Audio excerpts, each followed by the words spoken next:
What is going on, NBA 2k League fans? Josiah Cohen bringing you another episode of Pure Playmaker on Prediction.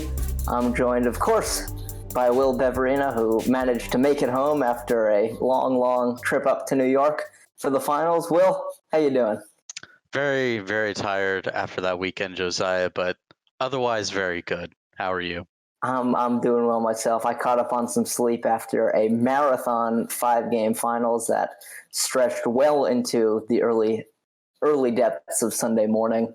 But it was a good one. It was a long one, with that 3.5 hour tech delay. But it was a good one by the end of things, with T-Wolves Gaming winning it all 3-2 in the best of 5 series over 76ers GC. It wound up being a heck of a series once you got past the first 2 games and the issues therein. Will, what are your thoughts? Yeah, heck of a series. Would have been even better if we got a 5-game series that, didn't have to. What's the word to describe those first 2 games, Josiah? Pointless, meaningless, irrelevant, dubious, highly questionable. Yeah. The first 2 games, huge blowouts, something like 35 and 47 point wins, which caused the gigantic 3.5 hour delay before games 3 through 5 were played. It was a close series. It ended up still being a pretty exciting series, with the final 3 games of it, but still would have wished for a much more straightforward best of 5 series between 2 really, really good teams, because who wouldn't want that? Yeah, they got the issue back to normal, which is not necessarily equal, as things have been all season. The home and away side discrepancy loomed large once again. This time around in these first 2 games, the home side issue was that they were just straight up long-arming shots. Their timing on their jump shots was drastically sped up.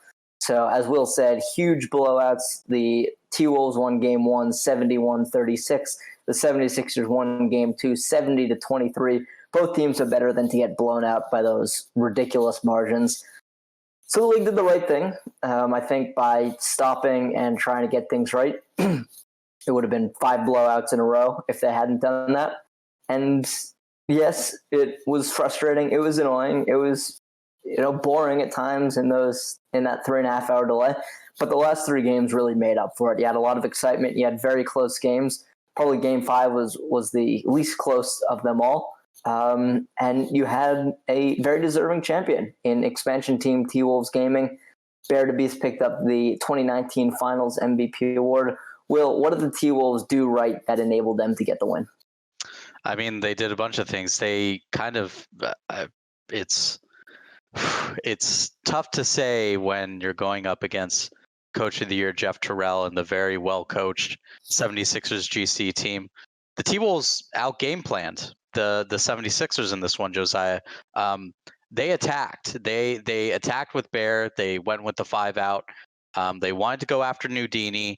They wanted to get those switches onto ZDS, attack ZDS, even sometimes getting switches onto Breadwinner on the power forward and still attacking him, running pick and rolls with Bear and Jay Money, doing just all sorts of things to try and crack that 76ers defense, which is a good defense, by the way. Players like Steez and Breadwinner, both very good defenders.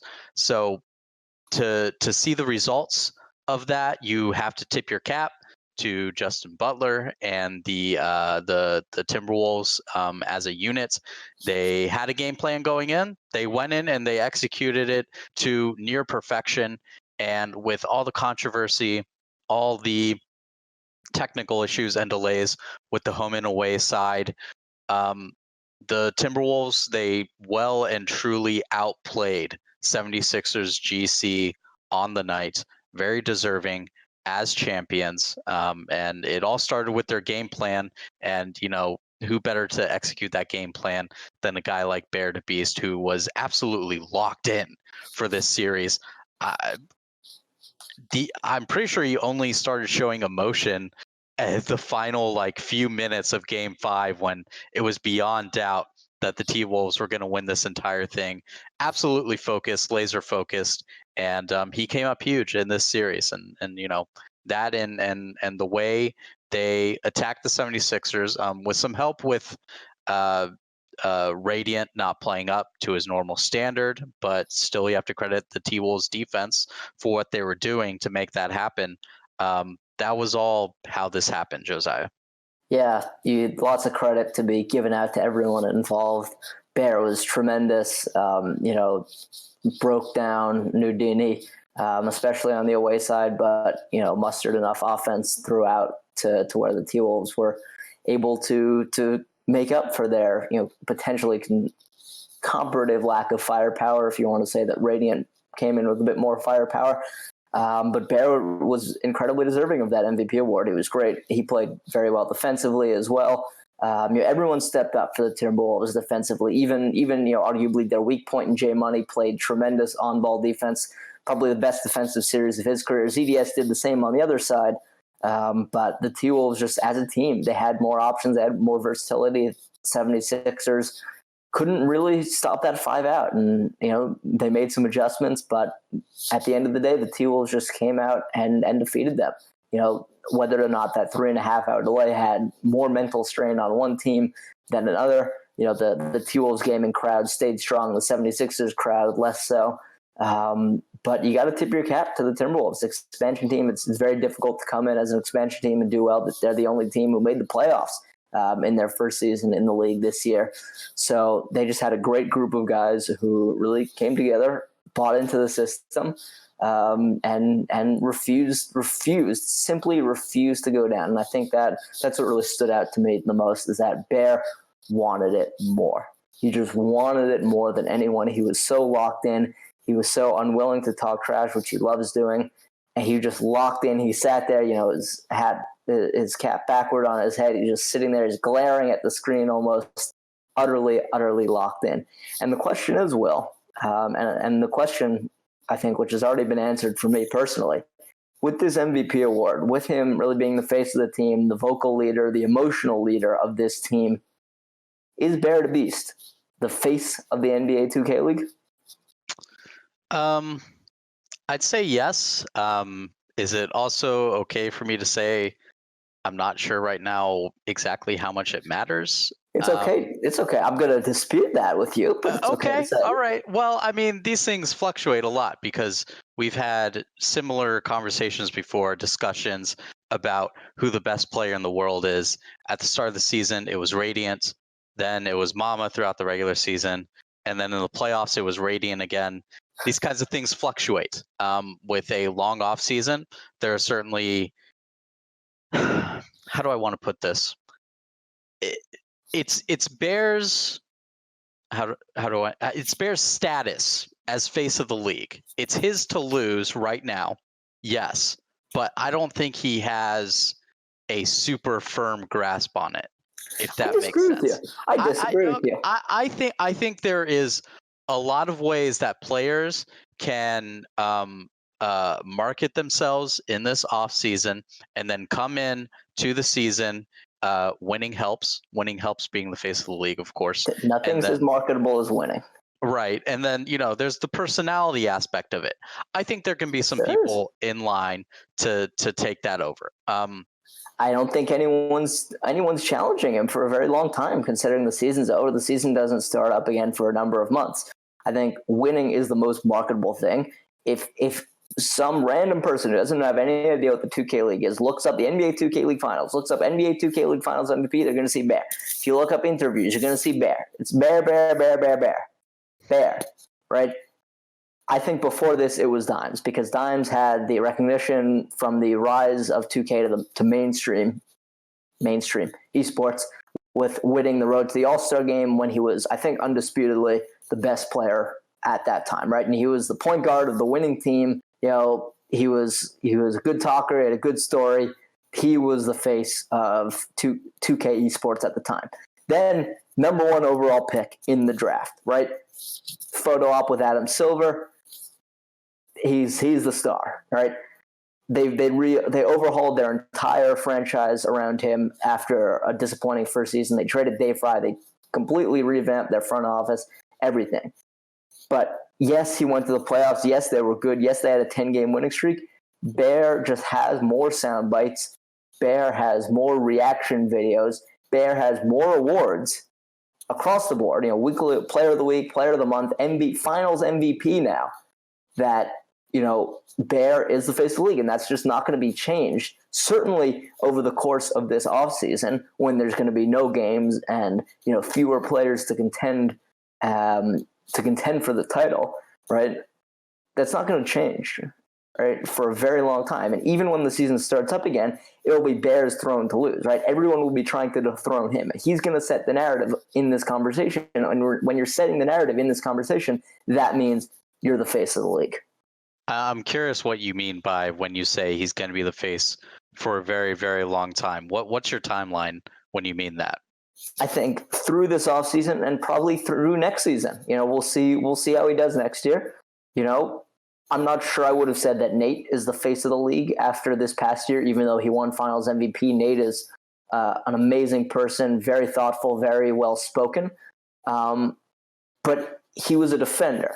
As he told me this weekend that this was the first time playing in the showcase game that he scored more than 20 points on stage. Point guards are always going to have the advantage, right? And let's be real, Bear's sound bites and Nate's sound bites are very different. Bear has a lot of emotion. This league, right, wants to do more promoting in terms of its trash talk, right? Because that is really what makes this league amazing and separates it from a lot of other esports. And Bear is a perfect poster child for that. Successful, great trash talker, great story furthermore, right? He was already someone the league was talking up early in the season. He's going to be the face of the league well into next season, and I would be surprised if anyone challenges him even next season. Yeah, Bear has a lot going for him. Very charismatic guy. You see it in the interviews. It's really hard not to like him. You have to have a heart of just black, cold stone not to like Bear. But he also has, he has the ring now. He has the Finals MVP. He's a point guard. He's exciting to watch. He also has some, signature moments. The dot to the corner at the end of the regular season to send them to the playoffs against Blazer 5. Very big moments that everyone is going to remember in this league for a long time. But my only point is, going back to what I said earlier about this best player in the world debate, it's one person until it's another person, until it's another person. Right, but the criteria for changing this is so different from the criteria of the very flexible criteria for changing who you think is the best player in the world. Right at the tip off, I agree with you. We would have said Radiant during the regular season. Mama. Maybe Fab in the last couple of weeks when Fab was really on a tear and doing extremely, extremely well. But Fab doesn't have the same kind of sound bites that Bear does, right? He doesn't have the ring either. Radiant doesn't have the ring either, right? Once next season starts, right, because Pro-Am doesn't matter in terms of the best player in the world, right? Once next season starts, we'll be able to have that conversation about who's the best player in the world. But you can't take away the fact that Bear is still the reigning Finals MVP, still the reigning champion, still the point guard of the defending champion T-Wolves Gaming, right? If Radiant comes out, scores 40 points a game in the tip-off once again, which, it's the tip-off. The 76ers always win the tip-off, might well happen, right? He could be looked at as the best player in the world. But he's not going to change, right? But winning one tournament is not going to dethrone Bear as the face of the league. Okay. Well, I mean, it's going to be a new game. It's going to be 2K20. It's going to be a new season. There are going to be a lot more new players in the league next year, Josiah. Rookie's not going to be the face of the league. Rookie is the face of the league now, so not a rookie anymore. Not a rookie anymore. Not a rookie anymore. By like 3 days. Okay. Yeah. All right. I think there's a difference. I think there's a big difference. Okay. No, I'm just saying. There's a lot of variables. But here's the thing, right? Who, if you had to pick a rookie during the season to be, the rookie face of the league, who would you have picked? You would have picked Bear. Right? So the wheels were already in motion. In You're not hindsight, gonna, sure. no, you're not going to pick anyone else. I mean, I don't think anyone really thought about that. Was anyone thinking about that question, or No, but now I in never really hindsight, put much thought? So I don't know. but I in don't really hindsight, know. it's clear, right? And Yeah, if because you compare that to Dimes, right, during season 1 when everyone was a rookie, right? Would you have said off the face, you would have said completely Dimes is the face of the league? Well, you would have said, well, he's more the face of the league since he was the number 1 overall pick in the first ever season. He has a photo op with Adam Silver, blah, blah, blah. But Bear has had this building for so long that it's not so shaky a throne. You see what I'm saying? Bear had the sound bites, right? He had the sound bites. He had the great clips. He had Evan Turner quote tweeting him and saying, "Wow, this is awesome. Check out the NBA2k league." Rookies aren't going to be transcendent like that, and if they are, it's highly unlikely they win the title again, right? As a starting point guard. I really disagree with you that a rookie can overtake Bear for face of the league. I really, really disagree with you. Which rookie? Who's it going to be? I don't know. You know who's going to be Chalk? I was just about to say. I know you're about to say Chalk. It could be Chalk, but that's a real big story, isn't it? That's a real big redemption Chalk would story. Be a very big redemption story, and then you would point to what Chalk did before season 1. Yeah, I don't think that's face of the league. What? I don't think that's part of the redemption story, though. No, it's part of the redemption story, but at the same time, Brendan Donahue is cool with Chalk, so I know, and I think Chalk is probably one of the top 5 most talented rookies or potential rookies for season 3. He should be in the league. He should be in the league, and he's a very entertaining player. And if he goes to point guard and he wins a ring, tell me that we won't be here a year from now saying Chalk is the face of the league. I think there's okay, but I'm gonna throw out this counterpoint. What if he plays point guard like for Detroit versus point guard for the Lakers? I mean, that's a big difference. Maybe. I mean, are you saying what's your point there? My point is that Bear was able to do it in like Minnesota. Yeah. Expansion team in Minnesota, right?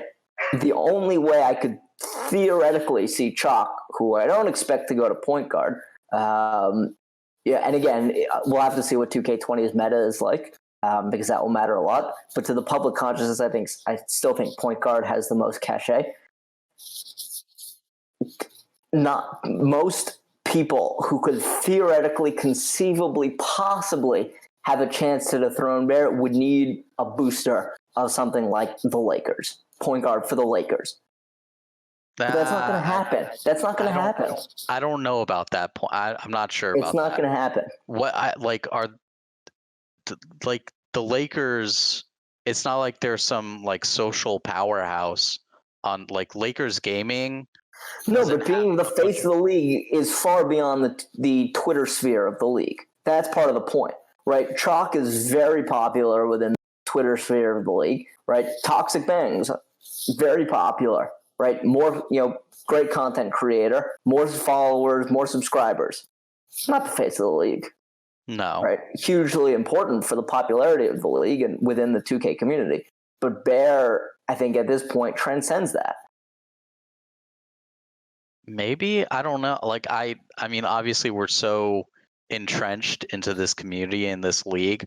I don't know the general feeling of like your average, let's say your average even NBA fan or your average esports fan who doesn't watch NBA2k League. We don't even know, Josiah, what their exposure is. Right. But that's to why a player like Bear. Right, but that's why I'm pointing to a guy like Bear who is more likely to have been noticed by these random NBA fans because of his personality and his winningness, right? If you're a random fan and you see anything NBA 2K League related right now, you're going to see Bear. Yeah, but that can be changed in a year from now easily. But it won't because he's still finals MVP. Nate Paul is still coming back and doing content for the league as finals MVP. But that can change in a year, Josiah. Right, but a year's a long time. Yeah, But I mean, like, you're kind of acting like this is like it's a surefire thing. By the end of next year, Bear's going to be the face of the league. But I still think Dimes, if you had to do a poll, I think it would have been close this year. I still think Dimes would have been the face of the league starting this year. Poll who? Poll who? Who are Poll not the small community wouldn't 2K, know. not the small 2K community. Face of the league is an outward-facing thing to the general public, to general esports fans, NBA fans, people outside of the pro-am community. I don't think the league needs to have a face of the league inside the pro-am community, right? Because so many players are known; they're friends with people from the community. I don't think you need a face like that. No one outside of pro-am is watching pro-am. Right, exactly. But that's something I see, guys like Chalk and Toxic that's something you could make a case for them as being it right now, right? Bear doesn't stream like Toxic does. He doesn't have the same kind of following, right? But it's an outward facing things, right? It's getting that photo up with Adam Silver. It's having a picture with that championship trophy. It's being the poster boy for every promotional material the NBA2k League sends out beyond the community. Okay, like I understand that. I understand what a face of the league means, but I don't know. You seem to be really like opposed to the idea that a rookie could do that, which I don't understand why. A rookie can do exactly what Bear did this season, win a title. It's unlikely, yeah. Right, but I'm not the exact same thing, and we're having a completely different conversation. But I think the combination of factors that make Bear the face of the league now, right, are so highly unlikely to be replicated, and even by the virtue of being replicated, that diminishes them, right? If somehow, it's not going to happen, but if somehow the Hornets, right, so far the only confirmed expansion team, if they get a star point guard with charisma, great sound bites, and they go on and win the title, right, they're still going to be compared to what the T-Wolves did this year, because the T-Wolves were the first expansion team to do this, the first expansion team to, right? When you draw comparisons, right, we had the whole debate about consistency, and we referenced the Knicks from last year, right? You're always going to be compared. It's always going to be tough to topple storylines that, have happened in the halcyon days of yore, right? That's why some people are just never going to admit that LeBron is better than MJ. I'm not taking a side there. I'm just saying that some people won't admit that for that reason. Not that it necessarily must be admitted, not that it is necessarily true. But even if these same highly, highly particular circumstances are replicated, I think Bear still will have enough cachet, right? Right. What about this, right? Think about it in this way. Let's say we don't know what the numbers are from Tencent, right? Tencent distributed and showed the finals live in China, right? We know that. Imagine you get 1 million NBA 2K League fans, and I'm just taking a simple number. No way it's 1 million, but I'm taking a simple number just for argument's sake, right?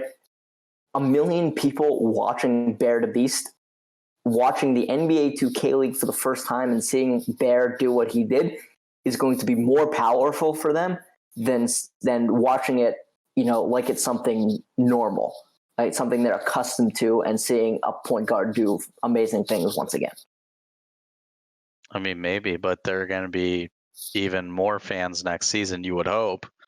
Right, well, we don't know. We don't know what the Tencent numbers are. And their first experience may be but how are they getting these new fans? Through promotional material involving.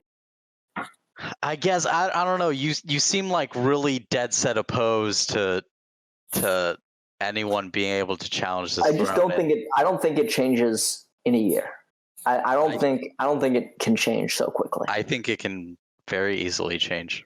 I don't think it changes so quickly. Easily can. We'll see. What if Bear and the T-Wolves win 2 games next season? Unlikely, but what if it happens? And they'll replicate the Knicks. Yeah, and how did Nate, Cole, and Adam do on your little rankings there after their season? They did very well. They did very, very well. They're not number 1 anymore, are they? Yeah, but they were not number one in terms of face of the league at the end of last season either. Well, right? Your opinions. Whatever. My opinion Anyway? doesn't matter. My opinion doesn't matter at all. But if you want to see more of Will's, be sure to follow the Twitch page here, and the YouTube channel link is on the Twitch page here to hear just more of Will's opinions, because my opinions, for some reason, according to Will's opinion, do not matter. But that's a good point you raised, Will, though. What if the T-Wolves go and win 2 games next season, right? How do teams sustain being good over the offseason, over the course of many seasons? Because, right, we had, 2 playoff teams back from year 1 this year in the playoffs? 2 out of 8? Blazer 5. Blazers and 76ers. 76ers, yeah. Right? We had 2 playoff teams. In fact, the 2 playoff teams equaled the fact that the 2 worst teams from season 1 made the playoffs this year, right? So, in the Warriors and the Kings. So, Will, how do you sustain being good throughout the offseason? Well, smart asset management. I was about to say, I got 2 words for you. Asset management. Keep going. Which the T-Wolves showed that they did pretty well with in their first season. And you have a guy who is going to be good every single game. So or every single 2K, I should say. Yeah. So with the Knicks, Adam, before that patch, he was not a great point guard, Josiah. No. He turned the switch, flipped the switch on after the patch. Obviously, he had great runs through the ticket, through the playoffs, won a championship.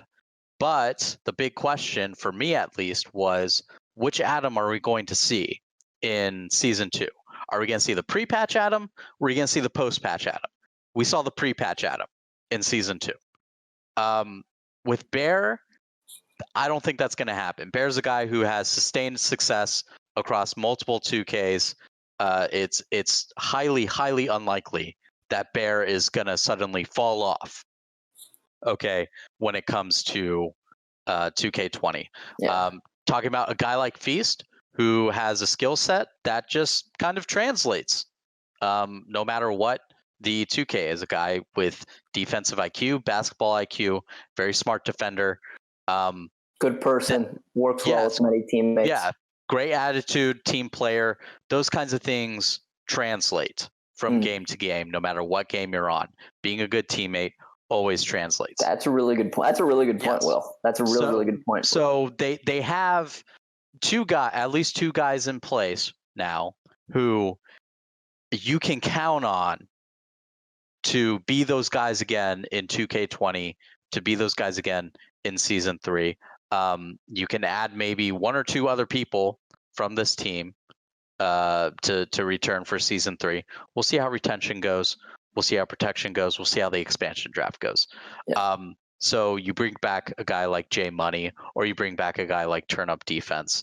A guy like J Money, who's a versatile player. We've seen him in Pro-Am at least, and in the Combine, play really well at point guard and center. He came in to the T-Wolves. He played really well as a sharpshooter. A guy like Turn Up Defense is just really good at NBA2k, Josiah. Really good. Got to the finals of that $250,000 My Team tournament. The guy's just good at 2K. So you have guys like that instead of a streaky player like Adam was, and poor point guard play is going to do you in this league. And so they have a lot more to count on going into season 3 than the Knicks had. And so if it's going to be really hard to replicate hitting on almost every single move like they did in this past off season. But if you can replicate some of that, then they should be in very good shape going into season 3. Yeah, I think having a point guard who's consistent and whose skills carry over from one game to the next, that's super important. I'm trying to think back to all the season 1 teams. In season 1, it didn't matter as much who your point guard was post-patch, because the shot slasher was so important and could just take over your offense for a number of playoff teams. see Hotshot and the Heat or Boo and the Wizards. But, point guard play is super important, as you said, and I'll touch more on asset management, though I really like your point about having transferable skills, guys who play the game, through. But asset management is crucial, especially if you want to get to the next level, right? You look at a team like the Blazers, who have two guys who fit your criteria perfectly. They've got an all-world point guard in Mama, who is really good at 2K, who does it year in, year out. You've got Walnut, whose skill set is very transferable, very high basketball IQ. Asset management for them was a bit more of a question, right? Because, they kept Lavish. They retained Lavish at the end of last year, which wound up being a very good move. Very, very good move. He was great at lockdown defender this year after playing on the sharpshooter last year. They brought back Jomar at the end of the draft, at the end of the entry draft, who fit right in, wound up playing a big role for them. Good teammate, very well liked. But the guy he replaced, right, was King Peroxide, who played for the Bucks in season 1 and whom the Blazers acquired for the number 17 overall pick this year, right? And just to throw one random name, someone who is available at the number 17 overall pick, yes, it's NBA 2k League champion J Money, right? It's breadwinner, crucial piece of 76ers GC, all defensive team, all rookie team. Those are two guys who would have been available at the number 17 overall pick. And hindsight is 2020, right? Hindsight is certainly 2020.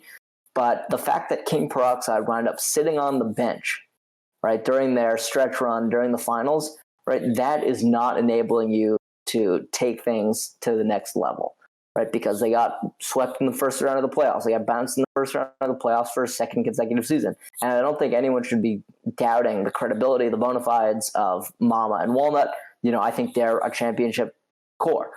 But you need to have more than core. As we saw both years, you need to have 5 guys at the very least, 5 people at the very least, who all can contribute in very positive and meaningful ways to your team. And while the Blazers had a very, very good team, they hit on their draft pick in the second round with David, right? They hit on Jomar. They did not manage their assets in the optimal fashion. And consequently, they were not able to get to the next step.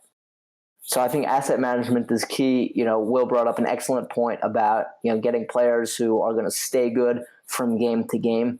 Will, is there any team you're worried about taking a big drop-off next year? Whew. Oh, man. Talking about playoff teams? Talking about playoff teams. Oh, man. It's a tough question because that's a real tough question. Of the two returning playoff teams, right? Blazers and 76ers, you expect them to be amazing again, right? Because that's just who they are, right? Blazers are 26-4 all time in the regular season. 76ers were 42-16 all time entering the finals, the best mark in the league. Right? So I guess they're 44-19 now, still the best mark in the league, right? Is it going to be a team like the Kings? Is it going to be, right, a team like the Mavs? They're going to have some questions about who they protect. They're a very talented team, 1 through 5, 1 through 6 even, right? Is it maybe going to be a team like the Pacers, who are still struggling to find a point guard, right, who have a very, very good core, but who are going to have a late-round pick and still really need a point guard, right? Those are some options off the top of my head of teams who might take a step back next year. Yeah, I mean, it's really hard to predict because, some of the teams that we thought, I don't know, weren't in the greatest position, did really well this season. Thinking about a team like the Kings. The Kings, and teams that we thought were going to be very good. I'm trying to think of like last year's playoff teams and like what happened to them. Pistons. Well, you trade away a guy like Ramo. That's talk about asset management. Talk about Ramo turned into Dev Goss. That's asset management for you. Yeah, that's not great. You've got the Heat, who also just couldn't get to the next level in terms of asset management, right? Yeah. They traded J Money away. The Hood for J Money trade did them in. They were 3-2, traded away J Money, finished what, 6-10? Yeah, something like that. 7-9, something like that. And I think that Heat team could have been a playoff team if they just stuck with J Money. Yep. Maybe there were some off the court issues we didn't know about, which led to that trade. But a lot of rookie point guards struggled. And off the court issues can derail a lot of good teams. Yes, and a guy like J Money, he was a little inconsistent at the start of the season, but I think every rookie point guard in this league was pretty inconsistent. But throwing away a rookie point guard at that stage, it's questionable. It's questionable. Again, hindsight 2020, you saw what he did, not as a point guard, right? We have to admit that he wasn't playing point guard in Minnesota. When he did play point guard there, they weren't particularly successful. But I still think that, maybe Majestic could play point guard. They could have swung another trade or something, but who knows? And then the Wizards had lost their own issues. Yes, lost Boo Painter. Made a great trade to get Dayfry, I think. Got very good value on that Dayfry trade, by the way. We tend to forget that. They traded the 14th pick. Lakers traded the 10th pick, got Vert, which is not exactly the value you wanted this year. But Vert's a guy who plays the game, right? Yeah. Vert's a guy who plays the game a lot, and he could be really good depending on the meta in 2K20. And you know what the prevailing theme through all of those teams, Josiah, is? Identity and integrity. No, not identity and integrity, but the asset management we keep mentioning. Yes, that is my other. Unpredictable off-season circumstances. Right. Trades. You never know what's going to happen. You never know what's going to happen. I don't think there are too many teams that were in the same situation as perhaps the Knicks, where they had a point guard who was a big part of why they won that championship, and then he was a big part of why they weren't as good the next season. Right. It just is, a lot of it came down to weird circumstances and poor asset management. So it's almost impossible to predict at this point. Trying to see, even when we have all the information from the off season, we get a lot of things wrong. Yeah. So trying to predict what's going to happen next season, how many months in advance? 8 months in advance. It's plenty of time for Bear to cement himself as the face of the league. Yeah, sure.